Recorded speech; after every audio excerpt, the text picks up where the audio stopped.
Exactly. I thought that was just awesome. Funny. Okay.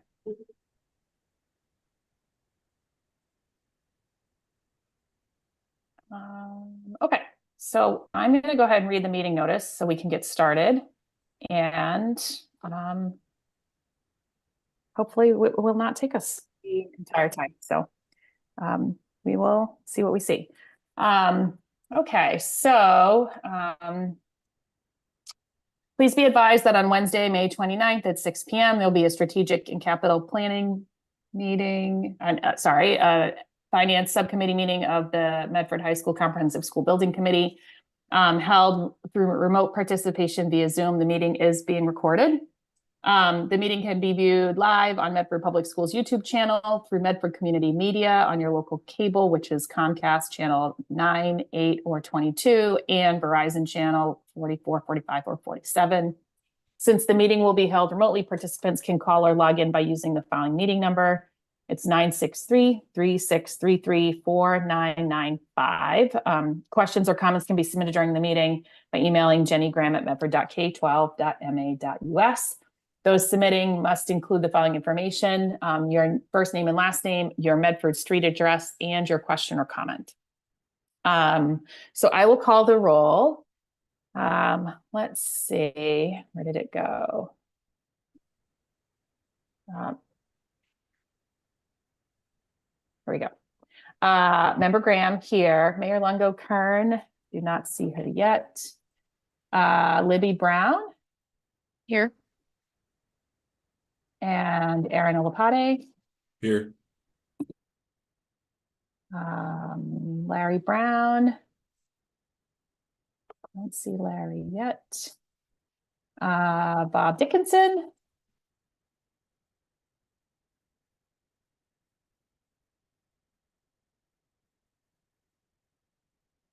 Hi, Bob. And Fiona Maxwell. Oh, you're on mute, but I think you said here. Yeah. Okay, so for attendance purposes, we have 3 present, 1 absent. So the meeting can be called to order. We also thank you, Alicia, for joining us. I invited Alicia, who is our head of everything, it seems, development and sustainability and something else, right, Alicia? Planning, development, and sustainability. Thank you. I knew I was forgetting something, because a lot of the things that we'll be talking about certainly have some crossover into Alicia's world. And so thank you for being here and for joining us. We have just 2 items on our agenda for tonight, and certainly if people have questions along the way, it's a small group and you can feel free to stop me. And I'm happy to field those questions as best I can. We have 2 agenda items. So one was to start a discussion about potential sites for Medford High School that would inform our next steps in the process, which ultimately is, getting towards a feasibility study. And then the other thing that we have on our agenda is to discuss the anticipated budget for the feasibility study. And if the mayor's not here, we may just table that. But when we talk about potential sites, I think there have been some questions raised in the community, certainly over the period of years, around how to think about a new Medford High School and where it might be. And I think, certainly where it is right now is one very viable option. But I think there is like a sort of a broader sense of possibility potentially in terms of what we might be thinking about. And we don't need to make any decisions tonight, but I wanted to start the conversation because if there is a broadening of like what needs to be studied in the feasibility study, we'll need to know that in order to start to sort of weave that into our process and our application. So that's our first agenda item. And I am happy to take any comments that you all have. So, Fiona and Bob, you may not have as much to say about that. That's totally fine. But just trying to start to think through, as a group, where do we, where do we begin in terms of sort of what is possible. And so, Alicia, thank you for being here. That's certainly a very helpful person to have on the team. So I will stop talking and see if there's any questions, comments, thoughts, that kind of thing. I have a question. Sure. I'm not sure what other sites have ever been discussed. I know this project has been kind of in the daydreams for a long time. And clearly when they built the high school in the 70s, I would assume what was there was woodlands before, was part of the fells. So I can't imagine taking any other chunks of woods or any other sites in the city. So I don't know if there's already any places that have been thought of or city-owned land that could even be an option. Feels like there might not be a lot of other places. Yeah, I think that is certainly possible. I have certainly heard people talk about Plaisted Park as a possibility. Yeah. And I guess if you're going to talk about Plaisted, you could talk about potentially any of those like sort of open green spaces, which all are under city control. Not that I want to sort of be the committee that takes parks out of Medford. I'm not saying that, I promise. It would be a swap, right? But that, I know that at least sounds like it has been a discussion over the course of years in the city. And certainly, as people speculate about what this project could be, that comes up fairly often. And I think it comes up often because at some point in time, there was a discussion about if there was going to be a new high school, could it be somewhere else? And somehow that seems to have been the thing that sort of stuck in the public purview. Right. And criteria, I assume, for thinking about this, obviously there are lots of parks, but I mean, centrally located, access to, if not transportation, like major roads, so easy to get to. I mean, in a place that the benefit being it backs up to a train line, so it's not necessarily butting up to a bunch of houses. As between those, the sort of the criteria. It's definitely not centrally located in the city, but neither is the high school right now. So yeah, not much better. Yeah. I do hear, I hear a lot of people talk about how it is not central in the city and it is not particularly easy to get to. I can sort of speak to like our busing situation. So currently we provide buses for those students who are more than 2 miles outside of the school zone in the secondary level. So that includes middle school and high school. The way we do that at the high school is in part through MBTA buses. And then there is some yellow bus service to North Medford where there is no MBTA service. So certainly central location is something that's been discussed a whole bunch of times, over the years. So that certainly is a factor when we think about the high school and the sheer amount of traffic that has to get to and from every day. Alicia? There's a lot of stuff that I could say about these various things. And I was wondering if you wanted, is it more useful for me to sort of throw out a bunch of information? Because as you were talking, there have been speculation for a very long time. And in the planning office, we've thought about these things as we did things like comprehensive plan and what could change and why should it change. I mean, honestly, as planners, we lament the fact that Medford High School ever moved out of Medford Square, because that was such invigoration to the business district here. It really changed things. People talk about how the square used to be a long time ago much more vibrant. Well, frankly, if you had 1,000 high school students here, it would really. But don't get me wrong, high school students come to the square, and so do middle school students. Perhaps not in the droves that they would have when the school was here. Yeah. In my mind, anything is literally possible with enough money. I don't think we have unlimited money, and I want to recognize that, like, that is Yeah. attention, right? One could, in fact, buy that old location and like knock it down and build, like, it's possible. It's just not possible for Medford at this time in this financial situation, I'm assuming. But I wanted to say that I like to state my assumptions explicitly in case I'm missing something that other Sure. people see.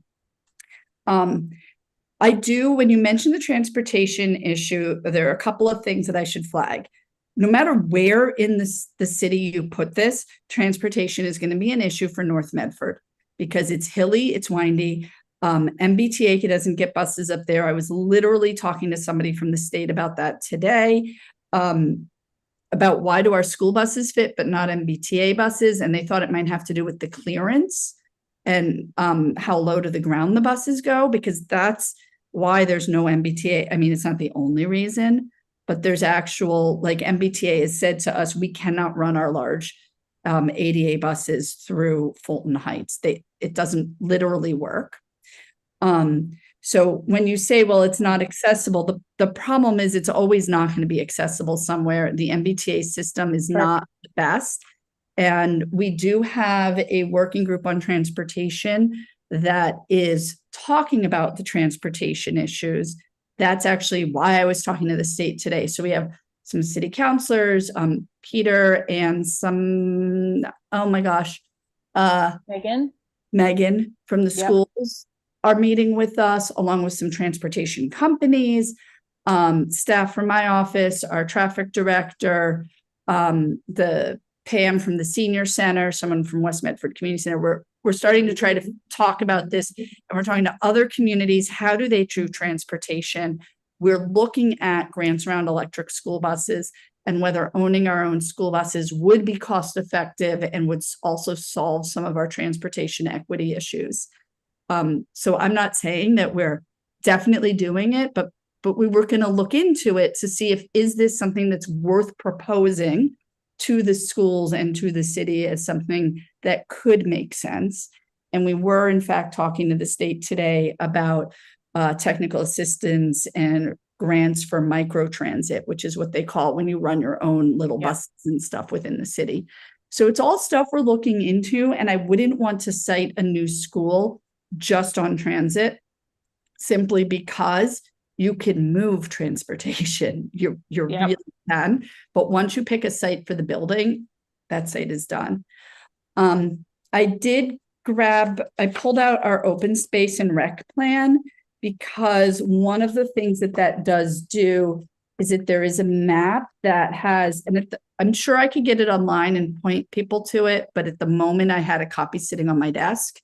There is a map in there, and the map I'm currently looking at is regional context, but it marks which green spaces are permanently protected and which are limited protection. And the reason I do it with quotes is because, in my experience, even something that's permanently protected can be swapped for something else. Like, here's a space that's not protected, we'll permanently protect that to lift this protection over here. So there can't be a net loss, and it's not always easy, but it can be done. And I say that because two of the places that have kind of percolated, there's Plastead. That is not permanently protected. That's got limited protection on it. But my concern is it is taking the school from what is somewhat centrally located. It's like in the Making it worse. middle, and you're really shoving it into the far corner with the wealthiest families through all the wealthiest neighborhoods and the biggest houses they can walk, and everybody else has a long haul to get there. So I don't really love it. And it's near a station, but it's commuter rail. It's completely useless to our students in any and every way. For school. Yeah. So that's kind of where I'm not loving it as a location, but if one had a need to say what are possible locations, and then let's like check off the pros and cons, it's rational to put it on the list so one can say we did a comparison of possible sites. The other one that has been bounced around more recently is Tufts Park. That one does have the label permanently protected on it, and I'd have to poke a little harder into this to see what that quote permanent protection is. I like that as an area a little better because if you're going to push it into one corner of the city, that's our lower income area. Those are the students for whom, if the bus isn't running, it's more likely that mom and dad can't hop in a car and come pick them up. It is making it more accessible to the people who have fewer resources. So that's sort of a rational thing. And there are bus lines that go that way. And with the MBTA improved bus services, they want to run more buses down Main Street. I'm not loving it because Main Street's so narrow. That is a highly congested area. You'd make things worse. But there is a big green open space there. I don't know if you would have space for a school and parking. There is the Curtis Tufts School. And I think it was at a school committee meeting where they were very recently talking about whether we should be reconsidering the future of that. My hope is that building could be repurposed for recreation or community center that the city could desperately need. But you could certainly include the Curtis Tufts property. It's our only outdoor pool. I'd hate to lose that too. Yeah. The car park doesn't make any sense for a whole lot. The transportation is the worst possible for everything. And it's in the middle of a $7 million renovation. So please don't do that to me.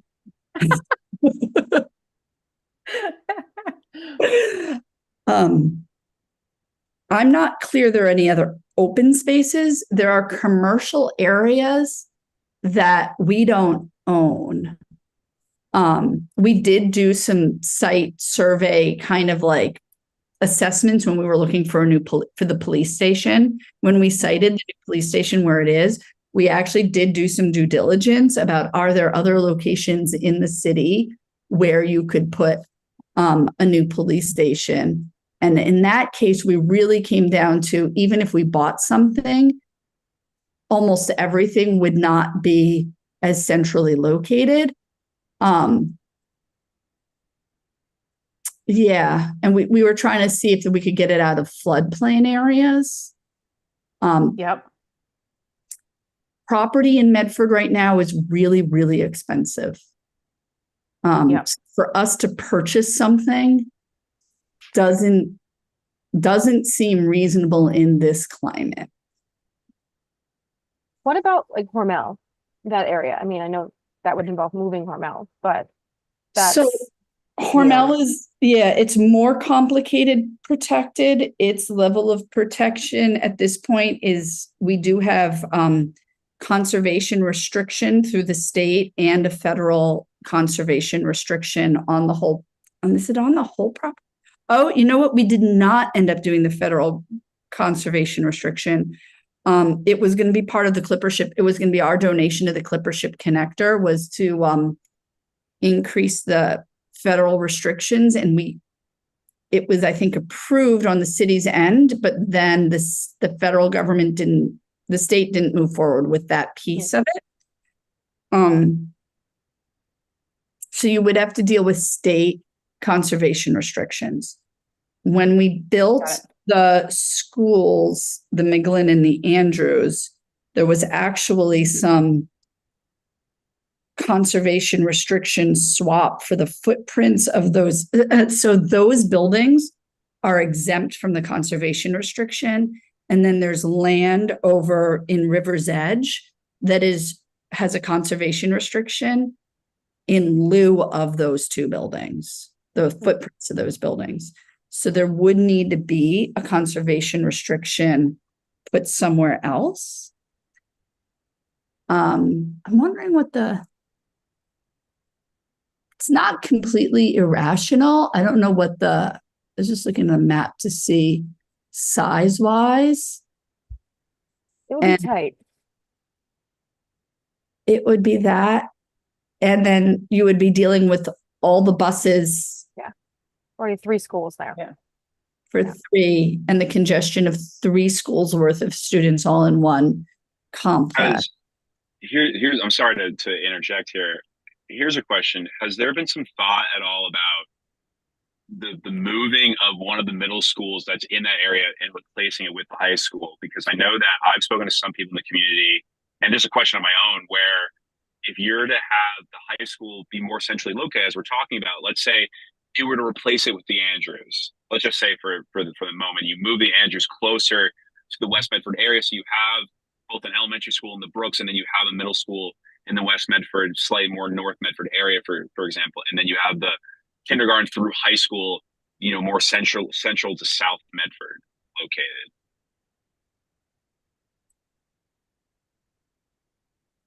So would that be, I mean, that's not crazy. Mm-hmm. I think the reason I hadn't thought about it is because I'm still stuck in the new schools mindset.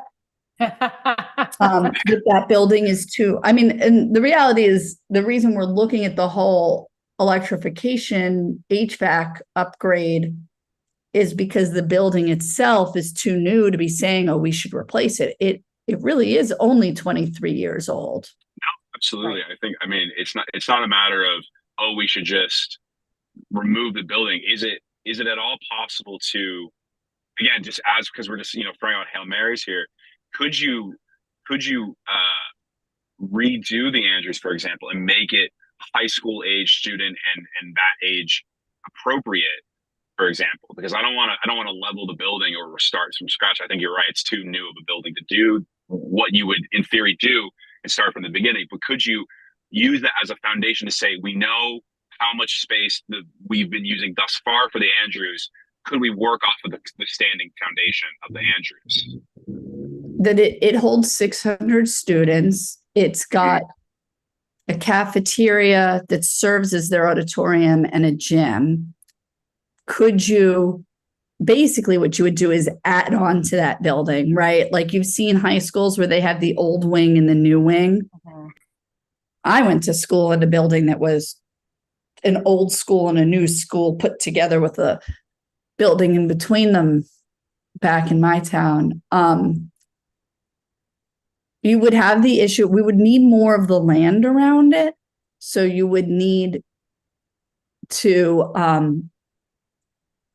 deal with some of the conservation restrictions that are on there and replacing that somewhere else, I'm sure.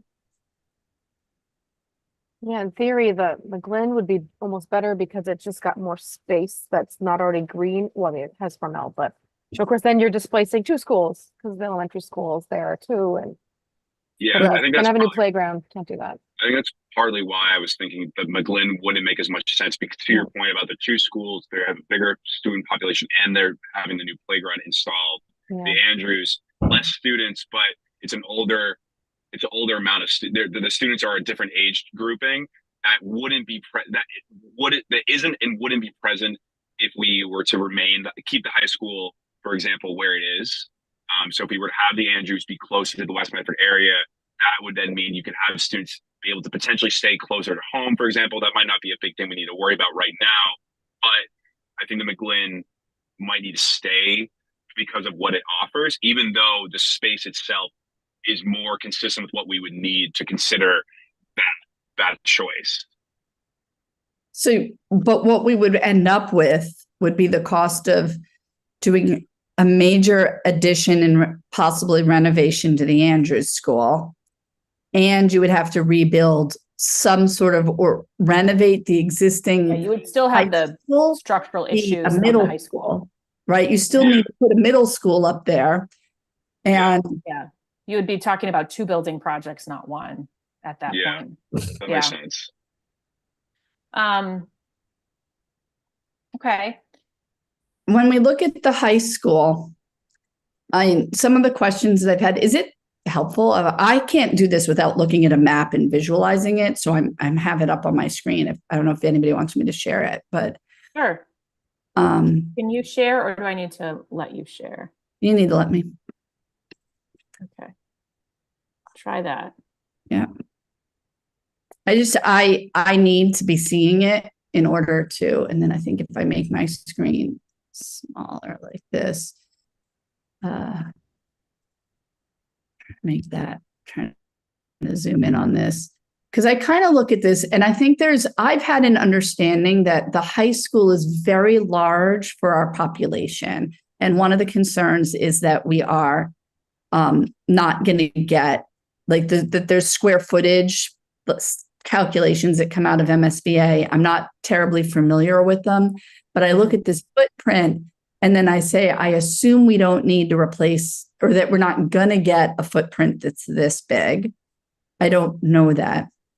I would think, with multiple stories are probably going to be a smaller footprint. It's my guess. Yeah, I think there's a couple of variables there, Alicia. One is that the school committee has voted that they want to see Curtis Tufts come onto the site of the high school in some sort of co-location perspective.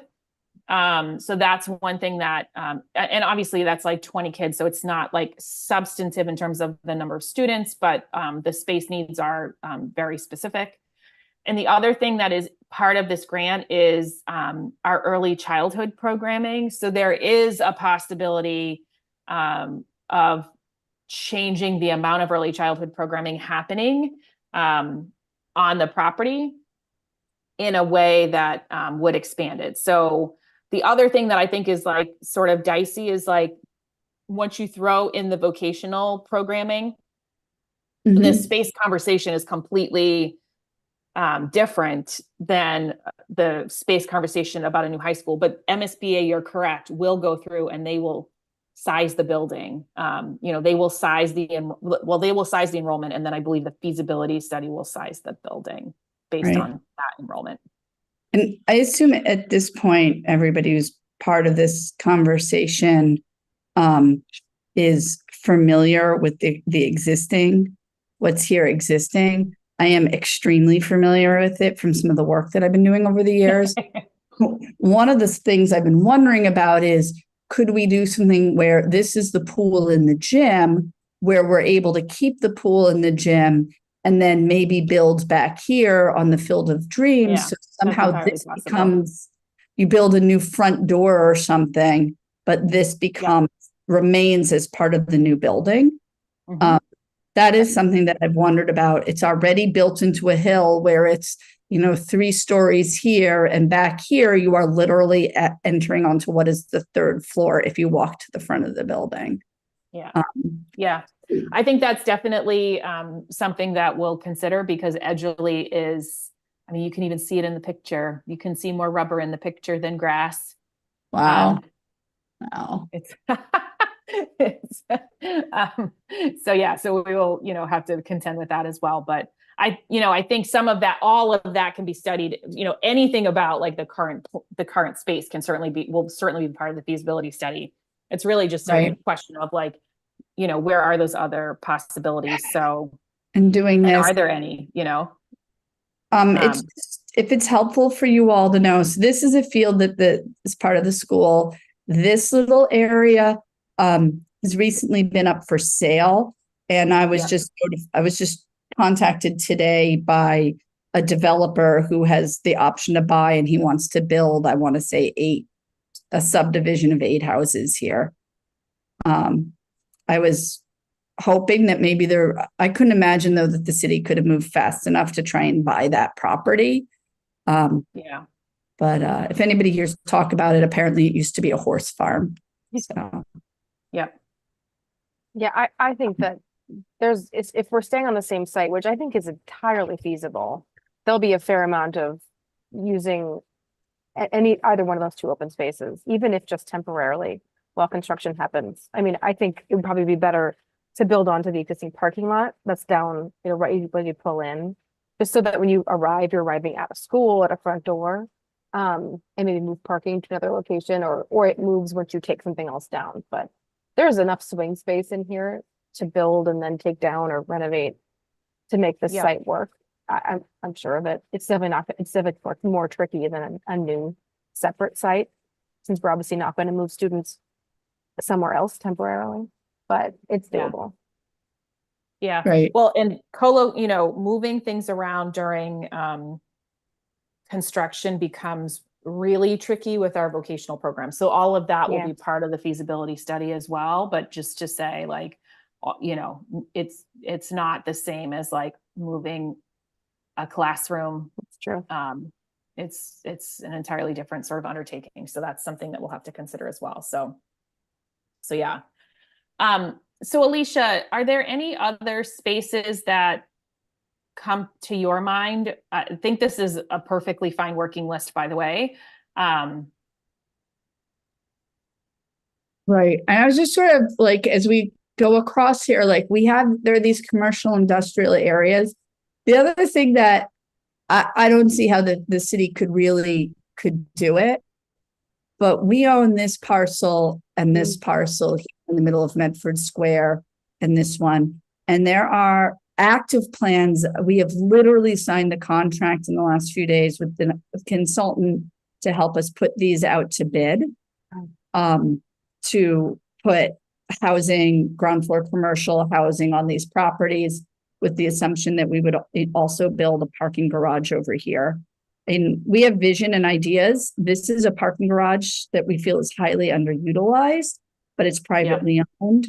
And I'd love to like capture this somehow and be able to use it. In a dream world, what if you put the high school here, right, across these properties? And that would be really interesting. But I'm not sure that we can move this boat that quickly to pivot to something like that. And we would lose out on all the revenue that we're anticipating from developing this as housing. I mean, it's not huge revenue, it is revenue, but what if you did that and then you allowed the high school site to be redeveloped and half that site to become housing instead? Right. Like I was wondering about those parking lots. That seems like a great spot, but it's also good for development. Just anything that's not a parking lot. Right. Better. Yeah. Yeah. It's the project has moved slower than I would have liked, but we signed a consultant today. So, and none of this, we don't really own any of this. It's all private. A lot of this is ripe for redevelopment. I will say some of this is so ripe for redevelopment that we have been having conversations with various developers who are talking about what could they do here, what would be allowed, how can we help them with it. I can't imagine that we actually would want to put the high school on Mystic Ave, but again, it would be more central. It would really make it hard for anybody to walk to school because of that location. But in theory, you would improve your streets and your sidewalks and your crossings and your bike paths if you did that. But that's state road, right? It is a state road. Yeah. Well, it's a state road. It's local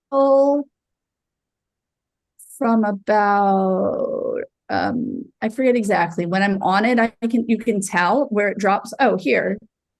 I think this is actually the line because you can see the pavement change. I believe I do believe that is this from here north. This is city, and the part there, that's state, because Eversource paved it as part of the project for the city. Got it. This must be a really recent photo. So yeah, so this part is and interestingly, a lot of the owners along here are actually longtime Medford residents. They're not investor developers at this point. So I don't see it as being impossible to negotiate a deal, but I'm not sure it's a great idea. Yeah. Okay.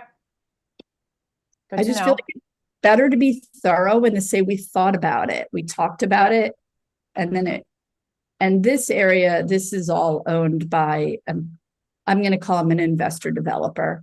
The core Just power. my yoga studio. Okay. He says it's hugely popular. I met with them last week. So yeah. Oh yeah. They pack them in there. Alicia, thank you for all this. I think this was really helpful. I just got access to the MSBA's portal that requires us to submit a bunch of information that feeds enrollment projections. And so Bob and Alicia, there's definitely some tentacles there that will require your input around planned growth and that kind of thing. So I will sort of funnel that off to you. I've just started looking at it though.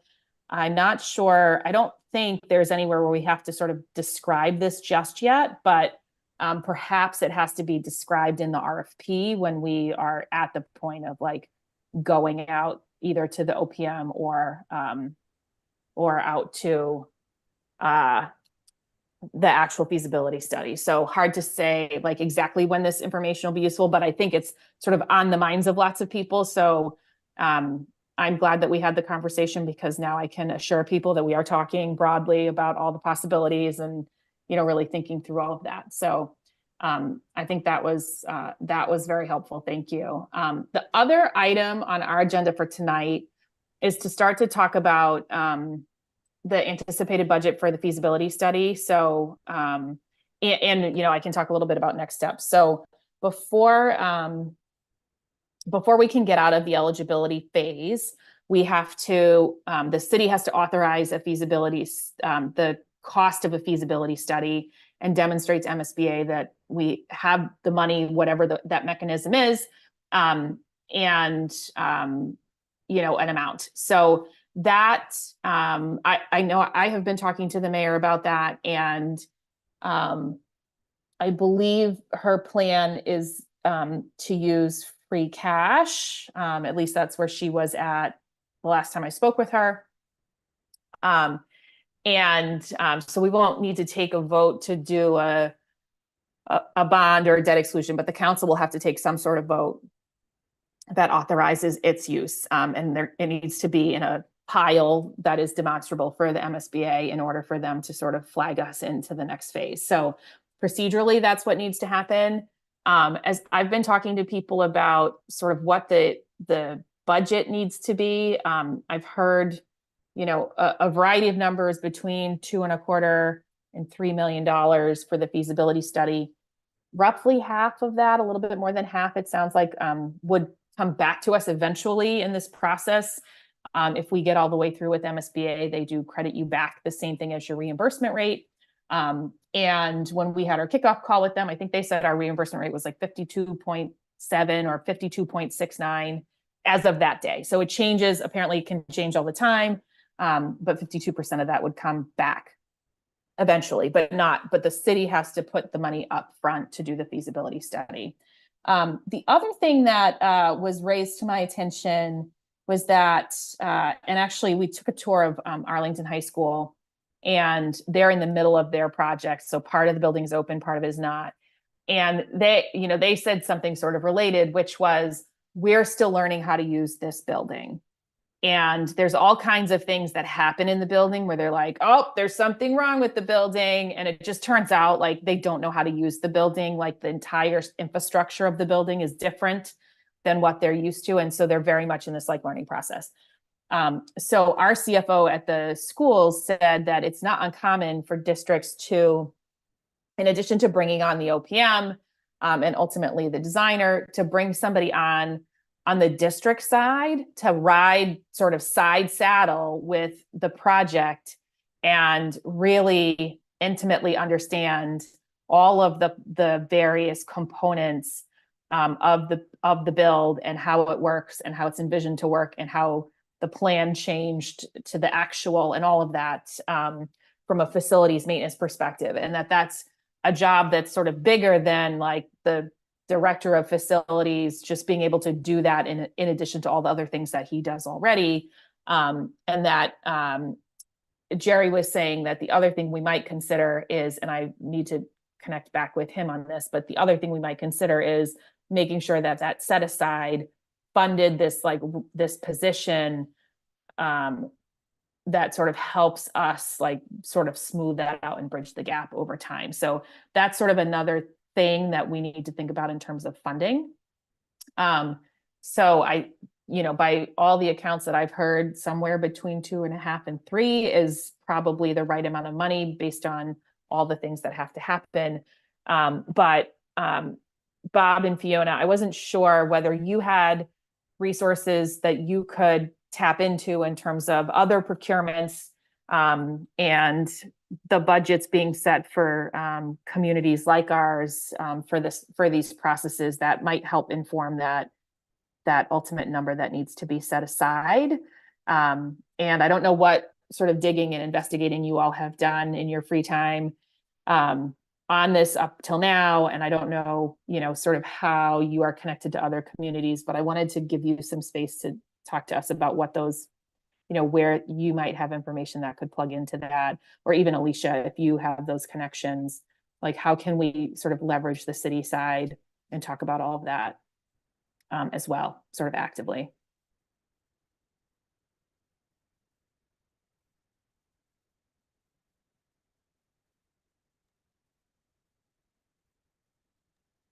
Well, I don't have any experience in building a school or doing any of this. So Okay.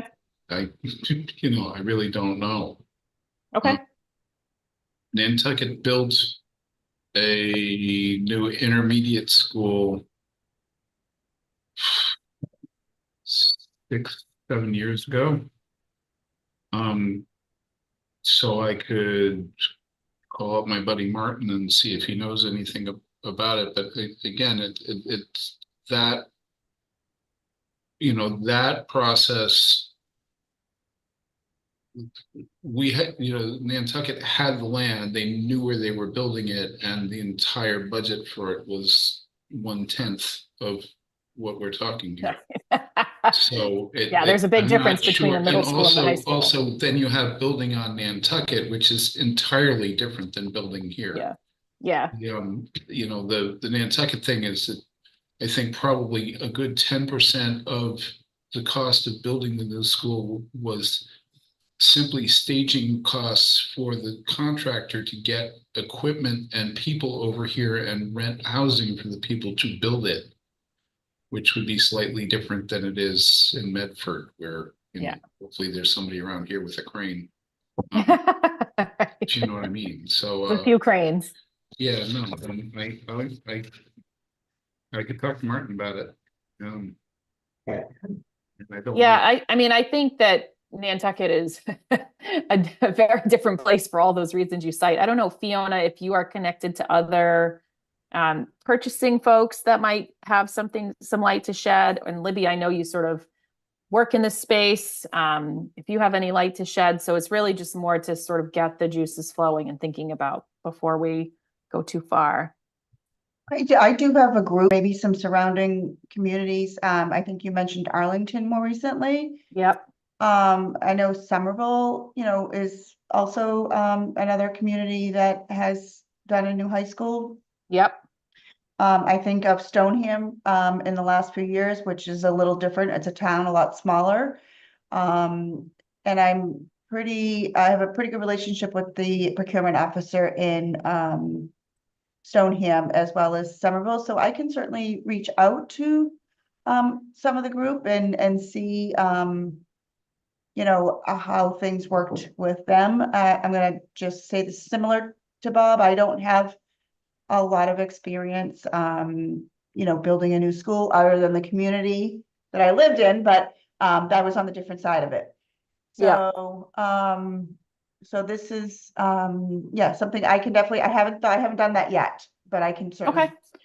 If you could, that would be great. I think the other thing that would be helpful, Fiona, to start the wheels turning in a related way is to find out if they have copies of their procurements for their owner's project manager. That's going to be our that's going to be our like big thing, is to like get ready to issue that RFP, because once the OPM gets on board, life for all the rest of us gets easier, hopefully. So I'm looking forward to that. That's gonna be our hero. So, and the city does have templates for RFQs, for OPM, for designers. You know, we've done it for the library, we've done it for the police station, we've done it for the fire station. and we're doing it for the McGlynn and Andrews right now. We just hired an OPM. So, I mean, we definitely have, you know, some templates and some foundations. Yeah, and Fiona, I'm thinking that there's also some very school-specific things about building with MSBA that maybe your counterparts in those other communities could provide as well, because the MSBA's process is very prescriptive sort of at every step. So anything that they can tell us, because my goal, whenever we're done with eligibility and they invite us to the next phase, which is hiring our OPM, is like, my goal is that the next day our RFP goes out the door and we are moving right along. And so obviously we'll sort of convene a working group with you between now and then to sort of get that procurement ready to go and make sure that it has all of its moving parts. But if you're talking to them anyway, maybe grabbing that stuff too from them would be really helpful. Okay, thank you. If I might, I was on the committee for all of those OPM hires. And a couple of things that I have noted is that is the right time and place to sort of set a tone for the city's goals and what's important to the city. When we've hired different OPMs for the library versus the police versus the schools, we had different core issues and goals in mind. And I like set aside the fact that I'm the sustainability director. I was the sustainability director and all that. So we were like, oh, we want low green net energy schools. But like, what are you thinking about with the library, right? Like the library director knew what her strengths and weaknesses were and looked for an OPM that could sort of fill in, like be a good partner for her where she had these strengths and these weaknesses, they would have the other, as opposed to be like together. It was actually interesting when we were coming to the final decision around that. When we were interviewing for the OPM for the HVAC work, it was interesting that I kind of wondered if some of them were aware that there was a new school on our horizon. There was one firm that bid or that put in a proposal that clearly that they did was big new schools with MSBA experience heavy. And I didn't ask them. I wondered though, did they feel like they were being a preview for us to get used to them? It's this idea that maybe they did a good job there, we would want to hire them for the high school. My assumption is yes, they were doing that. Right. What I did notice is that some of them really spoke to their experience and abilities with MSBA, which is why I wondered, because that project is not MSBA funded. Right. But some of them really seem to have a good understanding of that. And I did work on when the city did the boilers at the high school, that project, not high school, not the boilers. We did a boiler project too, but it was the science labs that's MSBA funded. And it was really important actually to have somebody who understood those details. Simply because like things would come up and we'd be like, can we do this? And they'd be like, while that might actually make sense if you were paying out of pocket, it doesn't because of these MSBA reasons, or MSBA won't pay for that. And so that sort of did shape some of what we did. And it seems like it would go without saying, but you want a project manager who is going to lead and drive the project to the sense that they're going to say, we need to meet. Who's available to meet? This is the time. So let's set this up. Let's set up our meetings, and then rally and be an advocate for the city. Because I have watched OPMs just sit back and say, oh, the city should, this is the city's project. We're just here to help. And then you're like, you didn't tell us and you didn't warn us and we didn't know. And I've seen other OPMs who are like, here's what you need to know. And we need to push back on this contractor. And we need to argue with the architect over what's possible. And so you need to be, or at least call it out, like, yeah, no, you can do another iteration, or this, or have you looked at it this way versus that way, and be another set of eyes on it. And that's helpful to look at. I did think when we did the library and the police station that literally the fact that the staff person in the room besides the chief of police of the library and was the sustainability director set a tone for them. And I'm not saying I want to be in on those interviews, but it said up front, like, this is green is important to us. We value this. And I think that it's important that the school department put forward, like, this is important. Like, this is going to be a net zero school, right? Like, what would it? Yeah, like, and the school committee has already outlined that set of goals and objectives. So we're sort of on our way with that for sure. But yes, like making sure that sort of what we envision is well outlined is definitely sort of top of mind. Yeah. That you don't need your OPM telling you that that's a bad idea. Yeah.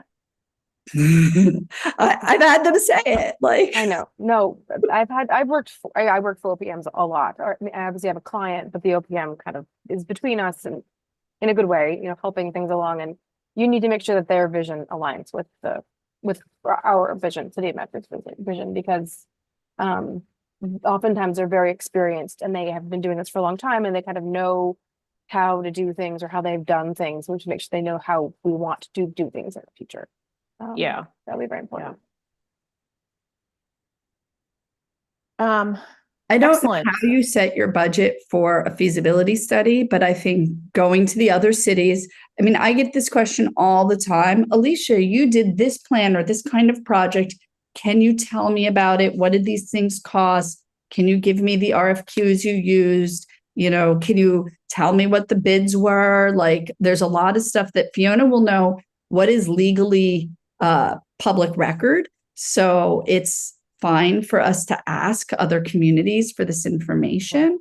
Yeah, that's what I want to know. Is it okay to ask, like, do you share, you do share that as long as it's the right documents, right? Okay. Yes, So we can ask. yes, often. Okay, cool. Yeah, and Alicia, the numbers I've been hearing are pretty consistent from, multiple sources in terms of like people familiar with Medford and this project. The numbers are not all over the map. So I think that's a good thing for us. And I think the mayor is hearing the same. So that is. And this is also mostly the fees to cover OPM, architects, feasibility study. Yep. and mostly just like consultant fees. Is that mostly right? Okay. Yep. Yeah. 50%. And, ultimately the city council will have to take a vote with some very precise language, but I don't think that's anything for this group to be worried about. I will work with MSBA to make sure the language that goes forward is compliant and sort of ready to go. But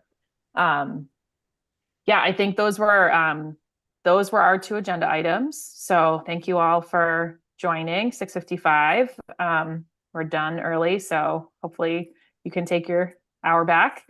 And then Bob and Alicia, I will reach out to you separately about some of the things that we need from a planning and projection perspective. It may be more Alicia than Bob. I'm not sure. I've just literally got the access 2 hours ago. So we'll keep you both posted. And Jenny, I know I told you this, but I'll just share. So the MAPCs are a regional planning agency, Yep. and they do population projections. That's part of what they do and for various purposes and ways. So I've actually already spoken to them, and they just asked that we provide them with the exact language, because sometimes the different words are nuanced and mean things, but they can help us develop some projections that they can put data behind. And it's not using up staff time that's so limited, but they have the bandwidth for that. Great. Okay. So if there are no other questions, is there a motion to adjourn? Motion to adjourn. Motion to adjourn by Aaron, seconded by Libby. First time. That's okay. And roll call, Jenny Graham, yes. Mayor Longo-Kern, absent. Libby Brown Yes. and Aaron Olapade. Yes. 3 in the affirmative, 1 absent. The meeting is adjourned. Thank you. Thanks, everybody. Thank you, everybody. everyone. Thanks, Alicia.